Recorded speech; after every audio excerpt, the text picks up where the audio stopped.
நண்பர்கள் அனைவருக்கும் வணக்கம். தமிழக வெற்றி கழகத்தினுடைய 2ஆம் ஆண்டு தொடக்க விழா மகாபலிபுரத்தில் இன்றைக்கி நடந்துச்சு. கர்ணன் படத்தில் கண்டா வர சொல்லுங்கன்னு ஒரு பாட்டு பாடினாங்கல்ல, அவங்க பாட்டு பாடி தொடங்கி வச்சாங்க. ஆனால் அந்த கர்ணன் படத்தில் வரக்கூடிய அந்த கண்டா வர சொல்லுங்கன்ற அந்த பாட்டு பாடியிருந்தால் இன்னும் பொருத்தமாக இருந்திருக்கும். அவங்களுடைய ரசிகர்களுக்கும் அது கொஞ்சம் உற்சாகமாக இருந்திருக்கும். இதில் முக்கிய ஒரு செய்தியாக இப்போ பரபரப்பாக என்ன பேசுகிறாங்கன்னா, கெட் அவுட் அப்படின்ற ஒரு ஹேஷ்டேக், அதாவது மும்மொழி கொள்கை, அதற்கு கையெழுத்து போடுற இடத்துக்கு டிவிகேவுடைய கட்சியின் வியூக வகுப்பாளர் பிரசாந்த் கிஷோர் அவர்கள் கையெழுத்து போட மாட்டேன் அப்படின்னு கொஞ்சம் தூரமாக நின்ற செய்தி இன்றைக்கி பேசு பொருளாக இருக்குது. அப்புறம் அந்த தொடக்க விழாவின் ஒரு மிக முக்கியமான ஒரு பேச்சாக தஞ்சாவூரை சேர்ந்த அவருடைய கட்சியை சார்ந்த ஒருத்தர் கவித்துவ நடையில் பேசினது ஒரு முக்கியமாக பார்க்கப்படுது. ஏன்னா டிவிகேயில் ஒரு சிறந்த பேச்சாளர்கள், அதாவது சிறந்த ஒரு அலங்கார சொற்களை பயன்படுத்தி பேசக்கூடிய பேச்சாளர்கள் ஒரு சிலரை தவிர ரொம்ப குறைவு அப்படின்ற அந்த ஒரு குறையை போக்கும் அளவு ஒருத்தர் பேசினது ஒரு முக்கியமான செய்தியாக பார்க்கப்படுது.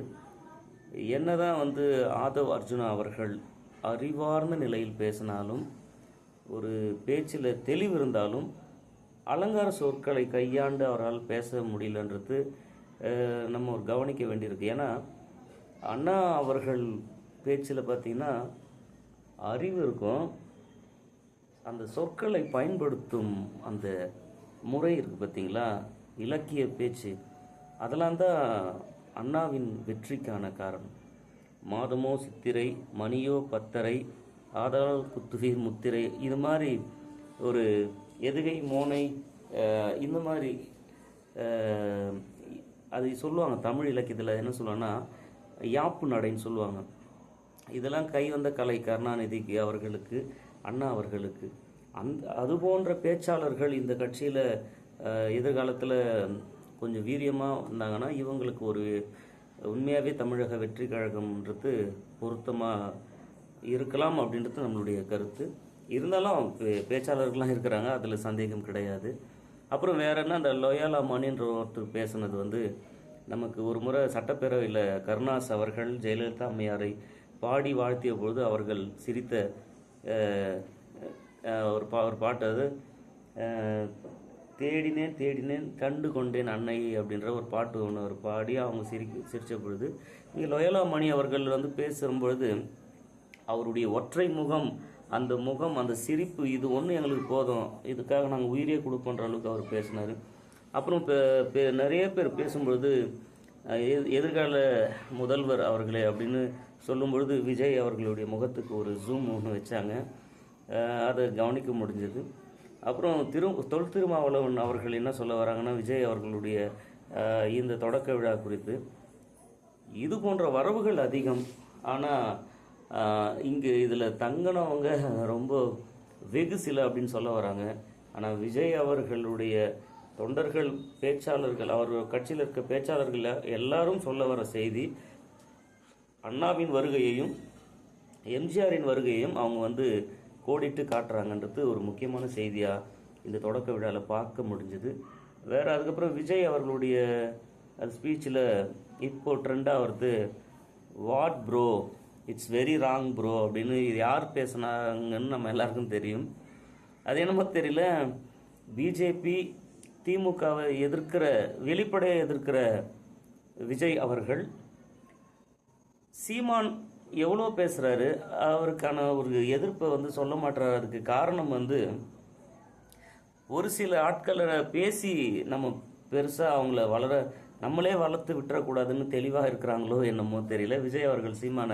ஆனால் மறைமுகமாக what bro, it's very wrong ப்ரோன்னு பேசுனது, தொடக்கத்தில் விஜய் அவர்கள் ஆங்கிலத்தில் பேசுனது அந்த பிரசாந்த் கிஷோர் அவர்களுக்கு ஒரு விளக்கம்.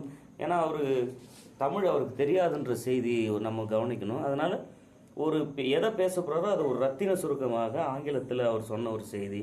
அப்புறம் பிரசாந்த் கிஷோர் அவர்கள் அந்த கெட் அவுட் ஹேஷ்டேக்கு கையெழுத்து போட மாட்டேன்ற ஒரு செய்தியை வந்து அரசியல் விமர்சகர்கள் என்ன சொல்ல வராங்கன்னு சொன்னால், பிரசாந்த் கிஷோர் அவர்கள் எப்படி பார்த்தாலும் அவருடைய வாழ்விடமாக மும்மொழி கொள்கை இருக்குது, மறுபடியும் அவரு போயிட்டு அங்கே பொழப்பு நடத்தினால அதனால் அவர் ரொம்ப தெளிவாக முதல் கோணல் முற்றிலும் கோணல் சொல்லுவாங்க. பிரசாந்த் கிஷோர் அவர்களை பொதுவாக வியூக வகுப்பாளர்களை மேடையில் வந்து அறிமுகம் செய்ய மாட்டாங்களாம். அப்போது விஜய் அவர்கள் இதை ஒரு பகிரங்கமாக இவரை அறிவிப்பு செய்கிறது வந்து அரசியல் விமர்சகர்கள் வந்து இதை வேறு விதமாக பார்க்குறாங்க.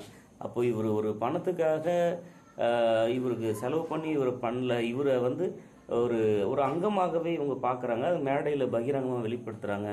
ஆனாலும் விஜய் அவர்கள் பிரசாந்த் கிஷோர் அவர்களை ரொம்ப ஒரு நம்பிக்கைக்கு உரிய ஒரு ஆளாக பார்க்கும் பொழுது அவர் கையெழுத்து போட மாட்டேன்னு சொன்ன இடம் வந்து முதல் கோணல்ன்ற மாதிரி அரசியல் விமர்சகர்கள் பார்க்குறாங்க. எது எப்படியோ தமிழரையும் கலையையும் பிரிக்க முடியாது. அந்த ஒற்றை ஒரு நம்பிக்கையை ஆயுதமாக கொண்டு எம்ஜிஆர் அவர்கள் தமிழ்நாட்டில் வந்து ஒரு ஆட்சி மாற்றத்தை செய்தார். விஜய் அவர்கள் இது போன்ற ஆட்சி மாற்றத்தை செய்வாரா? பொறுத்திருந்து பார்ப்போம். நன்றி, வணக்கம்.